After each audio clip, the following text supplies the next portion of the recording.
একসাথে ফুটবল খেলেছি পাইনিয়ার লিগে ঢাকায়। আমি 3rd ডিভিশনে রেজিস্ট্রেশন করিয়েছি, প্র্যাকটিস করিয়েছি, কিন্তু খেলি নাই। পরবর্তীতে আমি ঢাকা মোহামেডান স্পোর্টিং ক্লাবের ফুটবলের ডাইরেক্টর ছিলাম, ফুটবলের চেয়ারম্যান ছিলাম, এখনো মোহামেডানে আছি।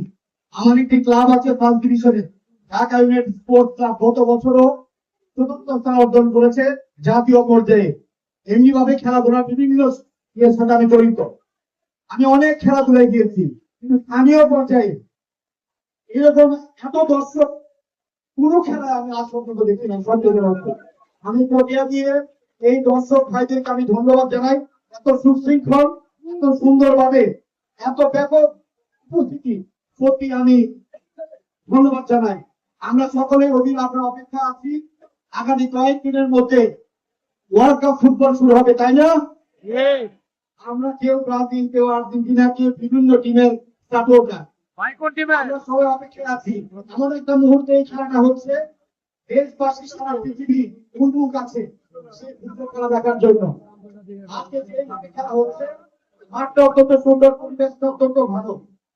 আমি এই মাঠে একবার একটা জানাজায় এসেছিলাম, পাশে একটি স্কুল আছে, আফ্রিকা জর্জ স্কুল।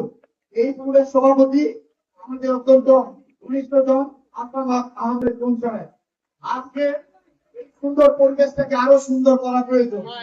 আমি আপনাদেরকে কথা দিলাম, আল্লাহ যদি বাঁচিয়ে রাখে, আগামী বছর এখানে যখন টুর্নামেন্টটা হবে, এই টুর্নামেন্টে আমাদের মাননীয় ক্রীড়া প্রতিমন্ত্রী যদি আল্লাহ আমাকে বাঁচিয়ে রাখে, ওনাকে আমি ফাইনাল নিয়ে আসবো। সাহেবকে বলবো এই মাঠটার জন্য উন্নয়নের প্রয়োজন। আমি শুনেছি আশেপাশে আরো অনেক জায়গা আছে, প্রয়োজনে জায়গা একটু বাড়ান। ইনশাআল্লাহ আপনি যে মিনি স্টেডিয়ামটা পৌরসভাতে করবেন, এরপরে যে দ্বিতীয় স্টেডিয়ামটা হবে, সেটা হবে এই মাঠে। আমি আমার পক্ষ থেকে আপনি সাথে বলবো, আপনি নিউ লেটার দেন মন্ত্রী থেকে এই স্টেডিয়াম বরাদ্দ করে আনার দায়িত্ব আমার। আল্লাহ পাশাপাশি এই স্কুলে একটি ভবন দরকার। আপনি একটা নিউ লেটার দিবেন, শিক্ষামন্ত্রী থেকে ভবন আনার দায়িত্ব আমার। ইনশাআল্লাহ আল্লাহ